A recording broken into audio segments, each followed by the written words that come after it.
যে মানবতার গেঁথেছি মালা, আজ হয়নি তো দাগা না, তুমি নাই তবদান, তুমি নাই তবদান। মোর স্বামীজি বিবেকানন্দ, তুমি নাই তবদান। সেই দূর দিনে তুমি ছিলে একা, চেয়েছিলে যাবে যেতে আমেরিকা।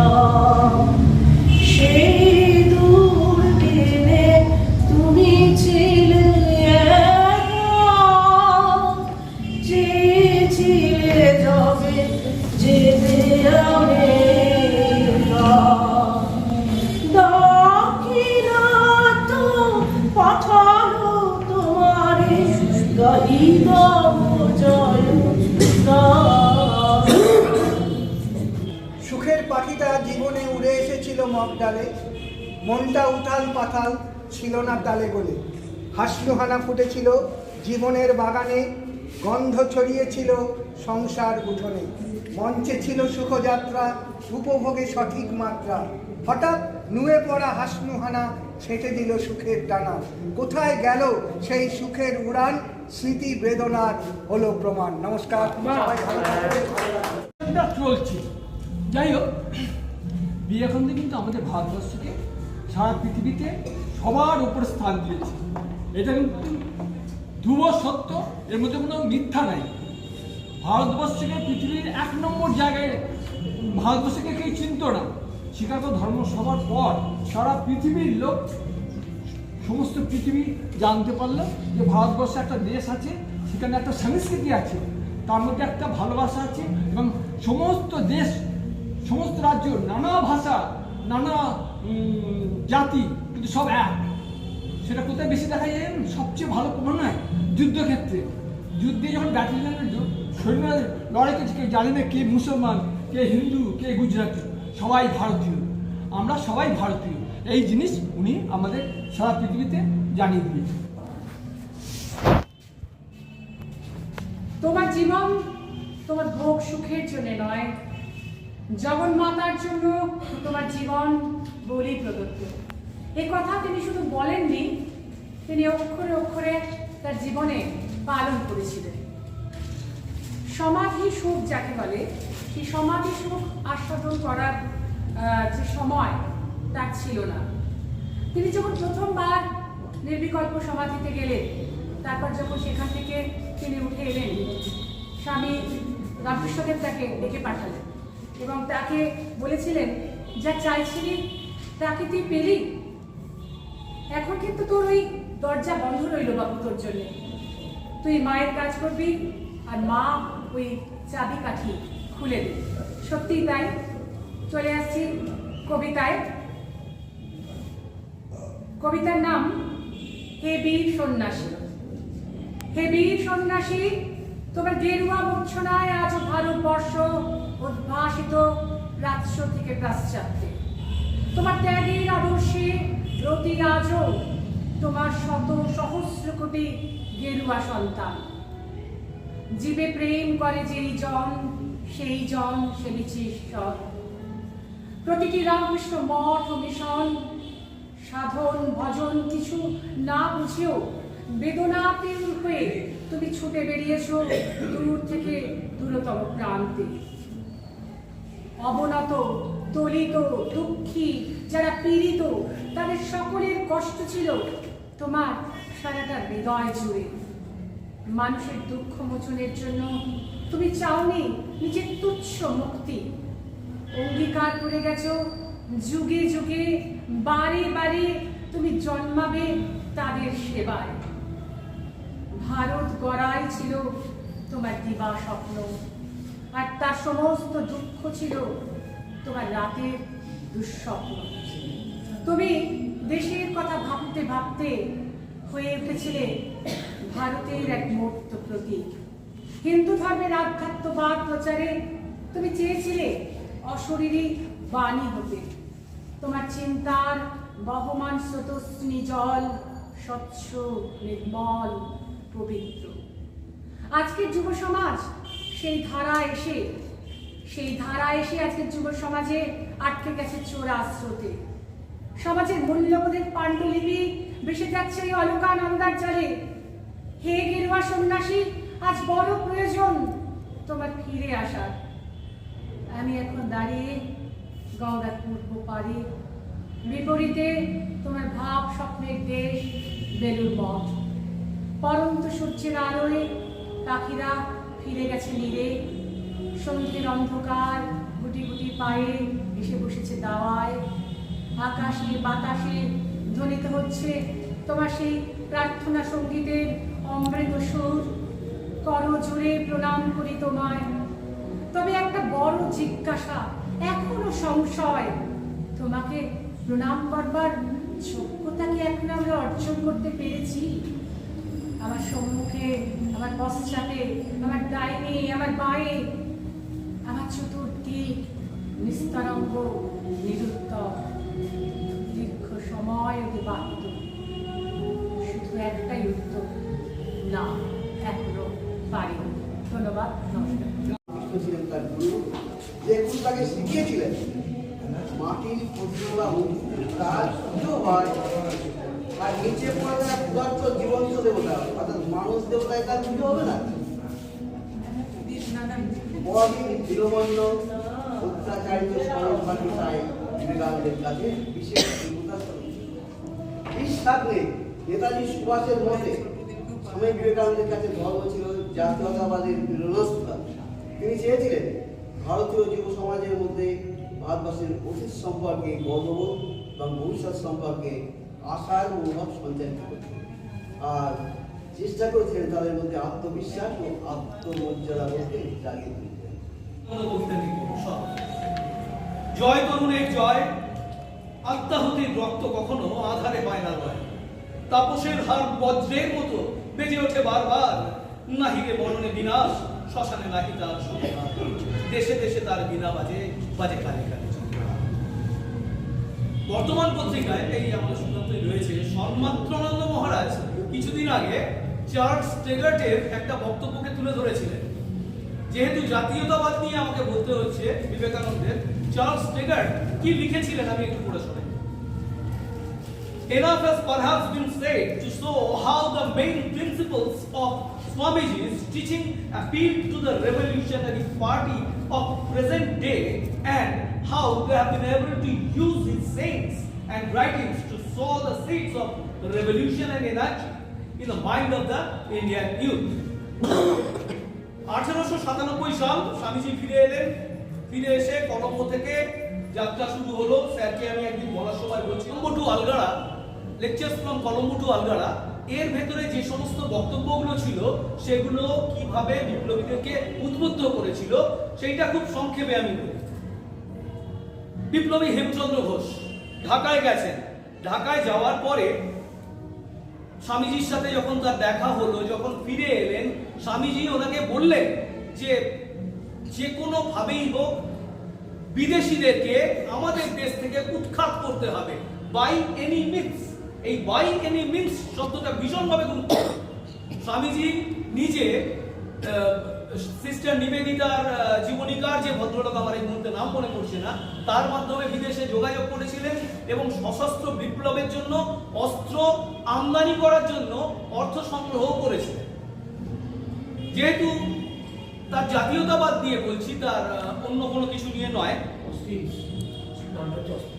স্যার, বিপ্লবী অরবিন্দ ঘোষ তাকে বললেন আমাদের জাতি গঠন কর্তা।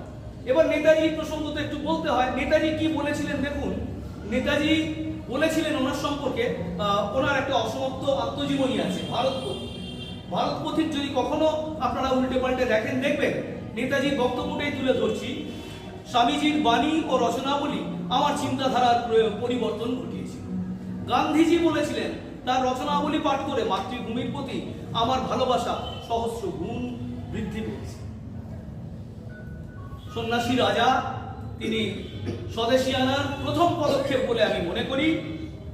কত বিপ্লবীদেরকে তিনি মোটিভেটেড করেছিলেন দেখুন, কতগুলো নাম বলি: ক্ষুদিরাম, প্রফুল্ল চাকি, বাঘা যতীন, চিত্তপ্রিয়, সূর্য সেন, প্রীতিলতা ওয়াদ্দেদার, কল্পনা দত্ত, গণেশ ঘোষ, অনন্ত সিংহ, বিমল দাশগুপ্ত, বিনয় বসু, দীনেশ গুপ্ত, আর সুভাষচন্দ্র বসু তো অবশ্যই তাদের মধ্যে অন্যতম।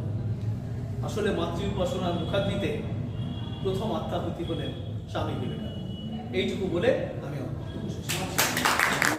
এবং প্রাপ্ত পত্রিকার সম্পাদক সম্পদ কুমার রায়কে আমার শুভেচ্ছা এবং প্রণাম।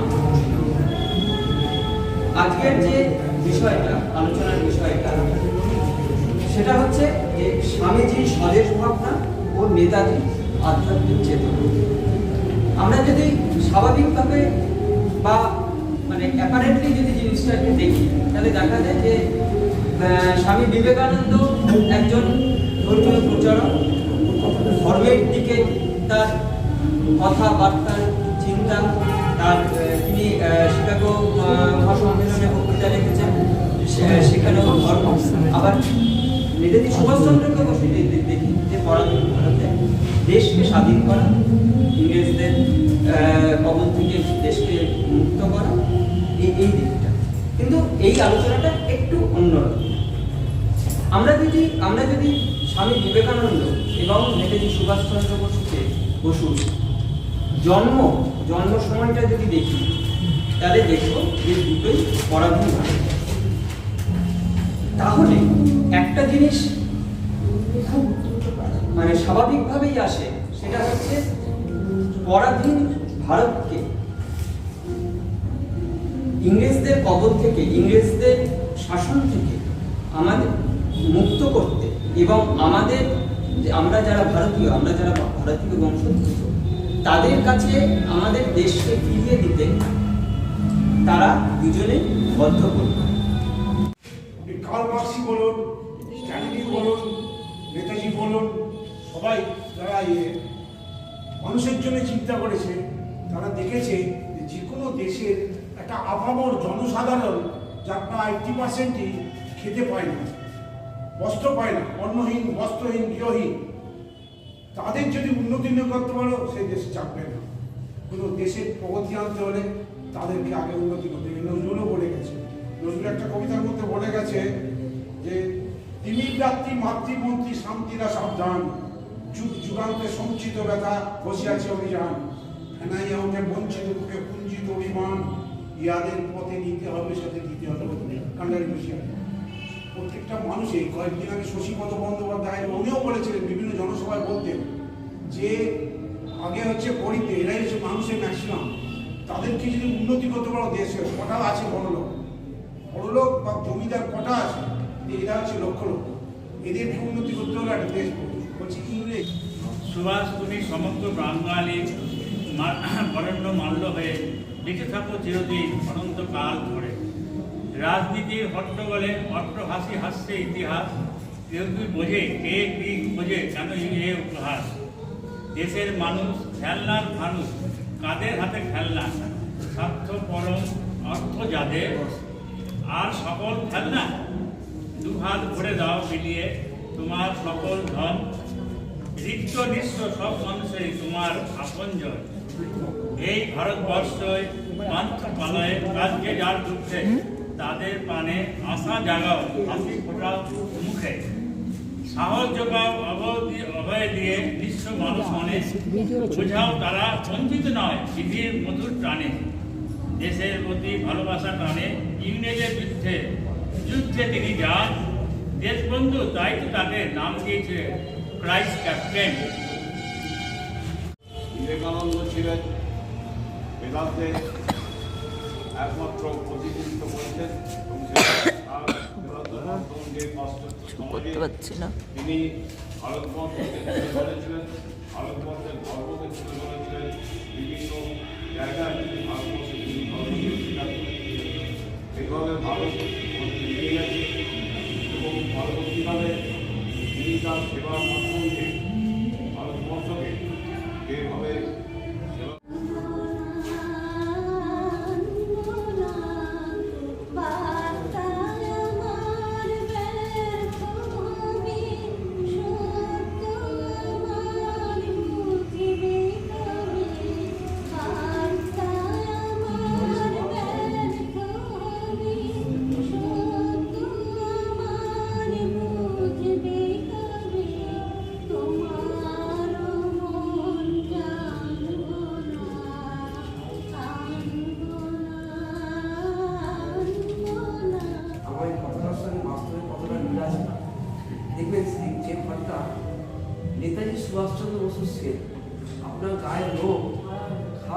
করবেন আর ভাববেন যাকে নিয়ে কদিন আগেও বাপ্তি পত্রিকা আলোচনা করলাম আর সেটার সামনে দাঁড়িয়ে নিয়ে দুইবার ভাবছি।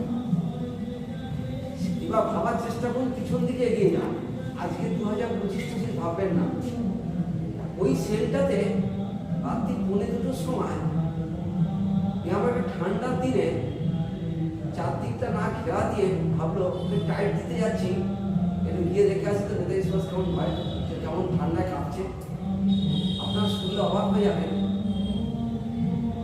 এইসব সব প্রমুক্তি হচ্ছে কিন্তু ওই লালবাজারের চার্লস টেগারের নেতৃত্বে।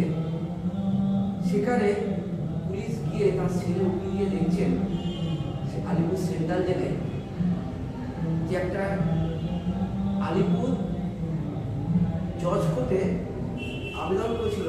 কি আবেদন? ভালো মন্দ খাওয়ার জন্য না, ভালো মন্দ পোশাকের জন্য। বিচারকের কাছে ইংরেজ সাহেবের সেই তৎকালীন বিচারকের কাছে আবেদন করেছিলেন, তা আইনজীবীর মাধ্যমে না, নিজেই কৌশলী হয়ে আবেদন করেছিলেন, আমায় যদি একটি টেবিল ল্যাম্প দেওয়া হয়, আমায় যদি একটি তক্ত বসের মতো দেওয়া হয়, যেটা একটুতে রেখে একটু বই করতে পারে। সে অনেক কিছুই বাতিল করে দিয়েছিলেন আবেদন। ওই ছোট্ট আবেদনটুকু বিচারক বাতিল করতে পারে। আপনারা শুনলে অবাক হবেন, গভীর রাতে সেই সময় কলকাতার ঠান্ডা কতটা হতে পারে বুঝুন। আজকে একটু ঠান্ডা যখন আমরা কত কিছু করেছি, সেই সময় বুঝুন গিয়ে দেখছেন যে সুভাষ বসু স্বামীজি রচনা বলে বলে। আর কিছু বিশ্লেষণ করা দরকার আছে যে কার প্রতি কতটা ভালোবাসা। সব শেষে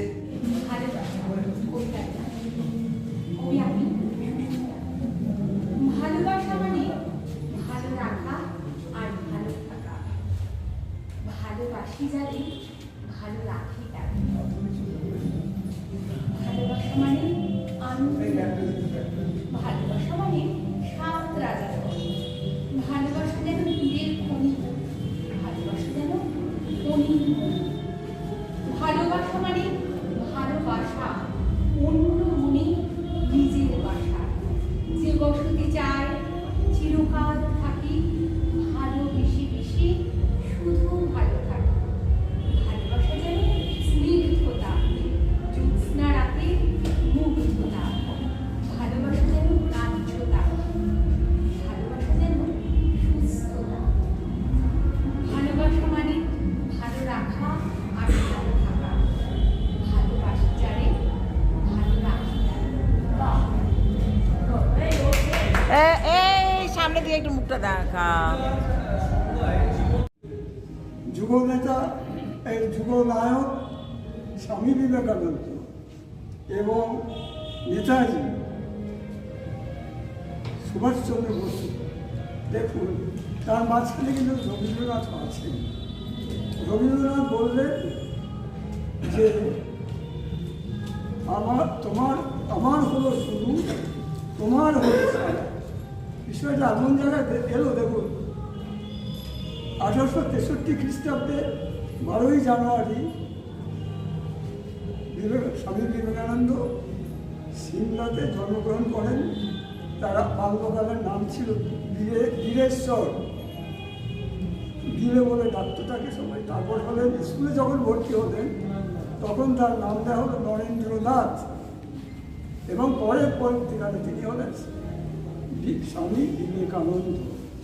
আবার নেতাজি, দেখুন স্বামী বিবেকানন্দ 1902 খ্রিস্টাব্দে গতায়ু হল, আর নেতাজির জন্ম হলো, সুভাষচন্দ্রের জন্ম হলো 1897, আর ওনার জন্ম হয়েছিল 1863 খ্রিস্টাব্দে। স্বামীজির মৃত্যুর 5 বছরের ভিতরে কিন্তু নেতাজি চলে এলেন এবং তার কার্যক্রম শুরু হয়ে গেল। কিন্তু তিনি যখন কটকে র্যাভেন্স কলেজিয়েট স্কুলে পড়তেন, সেই সময় 1908 খ্রিস্টাব্দের 11ই আগস্ট, 11 তারিখ কোন মাসে? ক্ষুদিরামের যে ফাঁসি হল আগস্টে, তো হ্যাঁ আগস্টে, হ্যাঁ 11ই আগস্ট ক্ষুদিরামের ফাঁসি হওয়া। কৃষ্ণ নামে জোয়ারে লো, কৃষ্ণ নামে জোয়ারে